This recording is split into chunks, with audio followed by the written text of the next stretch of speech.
Seúl es una potencia económica por sí misma. Combinada con las áreas vecinas, se encuentra entre las mayores economías metropolitanas del mundo, incluso mayor que Shanghái, Pekín, Sydney y Moscú. Es la sede de conglomerados internacionales como Samsung, Hyundai, LG Electronics y Kia Motors. Sin embargo, algo se está pudriendo en Corea del Sur. Las tasas de natalidad están cayendo en picado más rápidamente que en ningún otro lugar del planeta. De hecho, la situación es tan excepcionalmente mala que Corea del Sur viene batiendo su propio récord de caída año tras año. En 2023, el número de recién nacidos fue de 230.000, lo que supone un descenso del 7,7% respecto al año anterior. La tasa de fertilidad actual de Corea del Sur se sitúa en 0,72, muy lejos del nivel de reemplazo de 2,1 necesario para que una nación se reemplace a sí misma de una generación a la siguiente. Esta cifra es la base de cualquier sociedad que funcione. Si es mayor, la población crece. Si es inferior, la población y su cultura mueren. Cuanto más bajo es el número, más rápida es la muerte. Así pues, a pesar de su rotundo éxito económico, Corea del Sur está, de hecho, extinguiéndose. Los 51 millones de habitantes del país van camino de reducirse a la mitad a finales de siglo. El gobierno ha tardado en aceptar la profundidad y complejidad de la crisis, pero ha reaccionado. Hay un plan en marcha para recuperar la familia nuclear, pero quieren hacerlo en un entorno distinto al de Seúl. A unos 120 kilómetros al sur, se está construyendo una flamante ciudad llamada Sejong. Dentro de unos años, sustituirá a Seúl como la capital de Corea del Sur, y al hacerlo, los legisladores coreanos esperan reinventar una sociedad más orientada a la familia. Pero, ¿cómo se desarrollará y crecerá esta nueva ciudad? ¿Podría ser un modelo para las sociedades occidentales? ¿Y qué podría depararnos el futuro si Corea no acierta con este plan? Una cosa sí sabemos: la riqueza por sí sola no puede solventar el futuro. Soy Rafael González y te doy la bienvenida a Historia Geopolítica. Espero que al final de este vídeo me haya ganado tu me gusta y suscripción.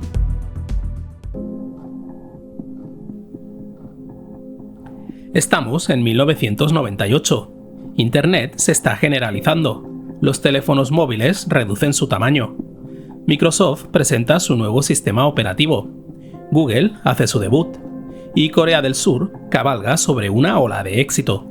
Su PIB ha superado por fin la trampa de la renta media y no hay quien la pare. En los últimos años, la economía de Corea del Sur se desarrollará a una velocidad vertiginosa hasta convertirse en una de las mayores del mundo, superando el $1 billón en 2006 y aterrizando en los 1,6 billones de dólares actuales. Al tiempo que experimentaba un auge económico, la población surcoreana experimentaba su propio auge. Con unos 20 millones de ciudadanos en 1950, se duplicó hasta los 40 millones en 1983, y luego se disparó hasta los 51 millones en 2016. Sin embargo, a medida que crecían su economía y su población, las tasas de fecundidad disminuían constantemente, justo en el momento en que mejoraba el nivel de vida.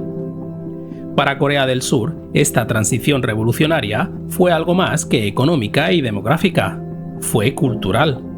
Una parte creciente de la sociedad coreana optó por una vida sin hijos. Es cierto que en todos los países desarrollados se observa un descenso de la natalidad, pero en ninguno de forma tan drástica como en Corea del Sur. Puede que la actual tasa de natalidad de 0,72 no suene tan mal, pero escucha cómo se desarrolla a lo largo de unas cuantas generaciones si no se controla. Imagina una población de 100 personas, digamos 50 parejas, que luego solo tienen 40 hijos para sustituirlas, según la tasa de natalidad surcoreana. Esos hijos tienen entonces unos 16 hijos propios, que más adelante solo tendrían 6 hijos. Así pues, en solo 4 generaciones, una población de 100 habitantes se reduce a solo 6. Esto supone un descenso del 94% en 4 generaciones. Las previsiones para Corea del Sur son sombrías. Si las tasas de natalidad se mantienen a un ritmo récord, la población del país descenderá a 24 millones, el mismo nivel que en 1958. Esta vez, sin embargo, la composición de su sociedad será completamente diferente. Mientras que en 1958 la edad media era de 18 años y actualmente es de 45, en 2100 Corea del Sur tendrá una edad media de 59 años. Se convertirá en una nación de ancianos. Las consecuencias serán graves. Para que una sociedad funcione, debe haber suficientes personas en edad de trabajar. Los ciudadanos de entre 25 y 64 años son los que más contribuyen a la economía, mientras que los mayores generan más gastos sanitarios. Durante gran parte de la historia, la pirámide de población se parecía, a una pirámide. Los jóvenes cuidaban de los viejos y podían hacerlo porque pertenecían a un grupo demográfico mayor que el de los ancianos. Sin embargo, a medida que mejoraba la asistencia sanitaria y la gente vivía más, la pirámide de población empezó a parecerse a una urna. En las próximas décadas, esa urna se irá transformando en una pirámide invertida. En muchos países desarrollados, la mayoría de los ciudadanos tendrán más de 60 años. Sin embargo, una sociedad con una pirámide de población invertida verá una carga financiera insostenible para su población activa. Incluso los países más ricos pasarán apuros. La gente tendrá que trabajar más tiempo para hacer frente a los crecientes costes sanitarios. La tecnología ayudará a suavizar el golpe, pero no puede arreglar una crisis endémica como la caída en picado de las tasas de natalidad, y menos en un caso tan extremo como el de Corea del Sur. El descenso récord de la natalidad afectará al país de todas las formas imaginables. La economía, el sistema de pensiones y la seguridad de Corea del Sur se verán sometidos a graves tensiones.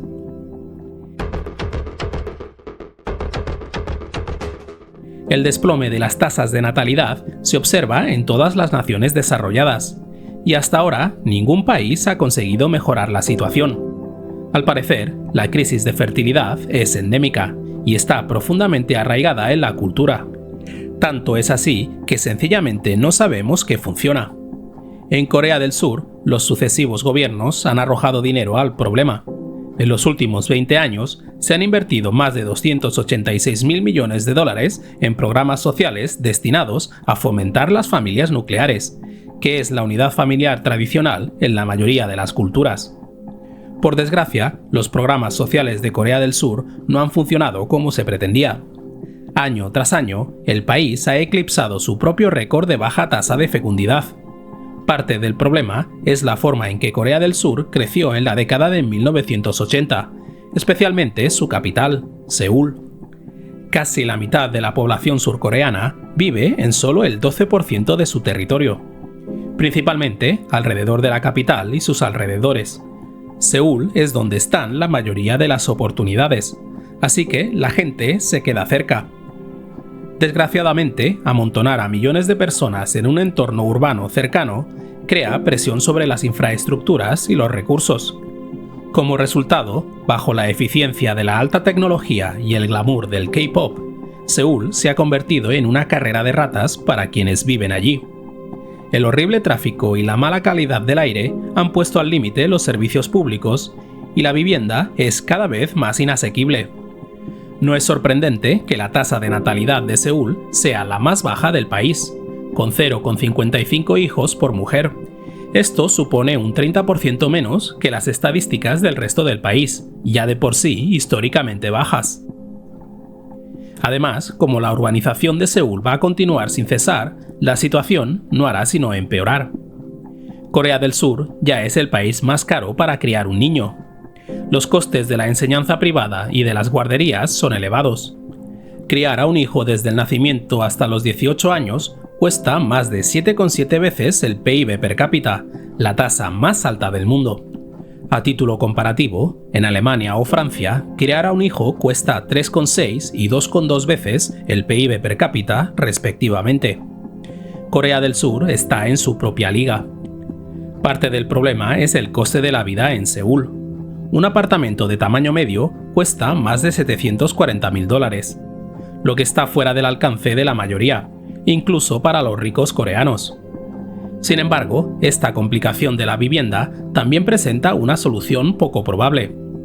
Mientras que la cultura es dinámica y tiende a cambiar orgánicamente con el tiempo, las infraestructuras y la vivienda son problemas tangibles que el gobierno puede resolver. Reformar Seúl es demasiado complicado. Es esencialmente una ciudad gestionada por empresas.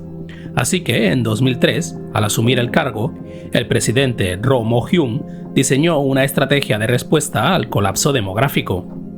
A solo 120 kilómetros al sur de Seúl, se encargó la construcción de una nueva ciudad llamada Sejong.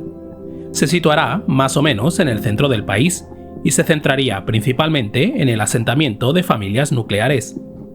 Aquí está en 2009, en construcción. Y aquí está hoy, solo 15 años después. El gobierno allanó la zona, estableció un sistema de cuadrículas y construyó cientos de rascacielos, incluidas escuelas, puentes, hospitales y otras instalaciones y servicios públicos. Los coreanos planean trasladar aquí su capital. El gobierno va a trasladar a Sejong al menos 36 ministerios y organismos. La ciudad tiene actualmente unos 300.000 habitantes, pero cuando esté terminada en 2030, unas 500.000 personas llamarán a Sejong su hogar. Al menos ese es el plan. Por ahora, Sejong tiene su propio distrito financiero y comercial, y hay planes para una nueva zona industrial cercana. Todo en Sejong está a la vanguardia tecnológica. En todas las calles hay pantallas táctiles, códigos QR y paneles de información digital. La ciudad se diseñó específicamente de este modo para permitir la conducción autónoma de automóviles y la automatización completa en un futuro próximo. Todo funciona con energía renovable, con especial atención a los espacios verdes. Incluso hay una playa artificial. Igualmente importante, Sejong es todo planificación familiar. Está repleta de parques y zonas de juego para niños. Hay muchas escuelas primarias y guarderías asequibles, por lo que es un lugar adecuado para formar una familia. Poder diseñar una ciudad desde cero tiene sus ventajas, ya que todo puede planificarse en consecuencia. Por un lado, la vivienda es más asequible en Sejong. Aunque está a 120 kilómetros de la capital, un apartamento de tamaño medio en Sejong cuesta casi la mitad que en Seúl, $390.000 frente a $740.000 para ser exactos. Para una familia que acaba de empezar, esa bajada de precio marca la diferencia. Los resultados hablan por sí solos. Con una tasa de natalidad del 0,97, en los últimos 3 años han nacido más niños en Sejong que en ningún otro lugar de Corea del Sur. Sigue estando por debajo del nivel de reemplazo de 2,1, pero convierte a Sejong en una excepción en Corea del Sur. Demuestra que el declive demográfico es reversible y, por tanto, al trasladar su capital, Corea del Sur aún puede alejarse de la extinción.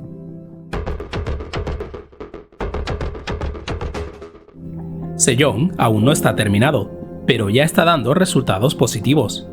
Gran parte de su éxito se debe a su planificación urbana y a su generoso sistema de bienestar social.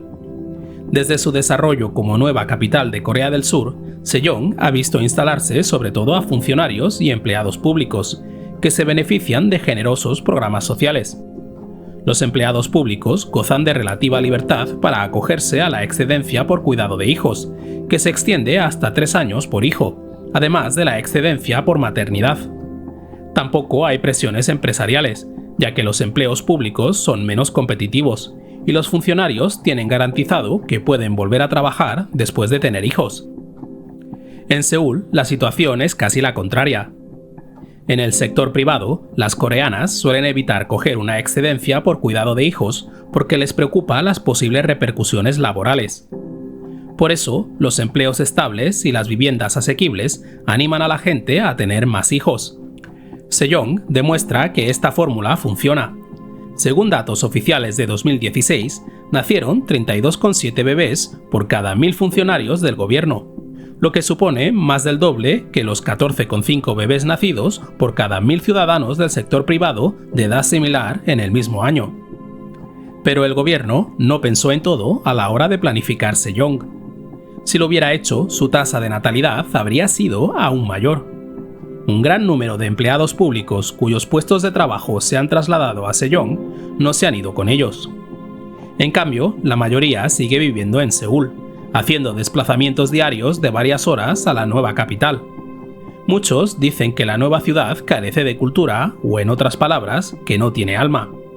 Además, el transporte en Sejong es deficiente. A pesar de planificar la ciudad desde cero, los promotores coreanos cometieron un error irredimible. Omitieron un sistema de tránsito. Sejong no tiene ninguna red de transporte de la que hablar. La ciudad no tiene metro ni red de tranvías.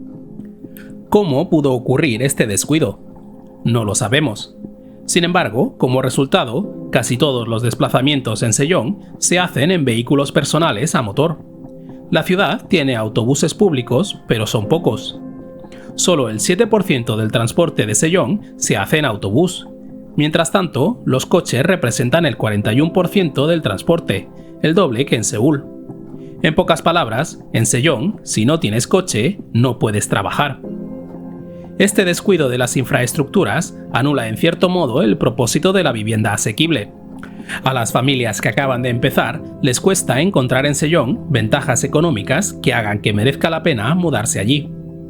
Por tanto, no es exactamente la ciudad verde, asequible y vanguardista que se anuncia.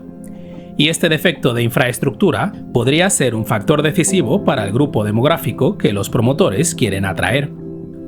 Aún así, los legisladores coreanos tienen puestas sus esperanzas en Sejong. Su política está impulsada menos por las elecciones y más por la necesidad. El Estado necesita solucionar su crisis demográfica. Nada de su éxito económico importará si no puede reemplazar a su población de una generación a otra. Sejong ilustra que el colapso demográfico es reversible. Sin embargo, para que el plan funcione, el gobierno debe redoblar sus programas sociales y solucionar las deficiencias de la infraestructura local. De lo contrario, su plan, Sejong, no es más que una ciudad fantasma en ciernes. Un fuerte abrazo a los mecenas que apoyan mi independencia informativa. Suscríbete y deja un me gusta para apoyar el canal. Gracias por tu visita y nos vemos en el futuro.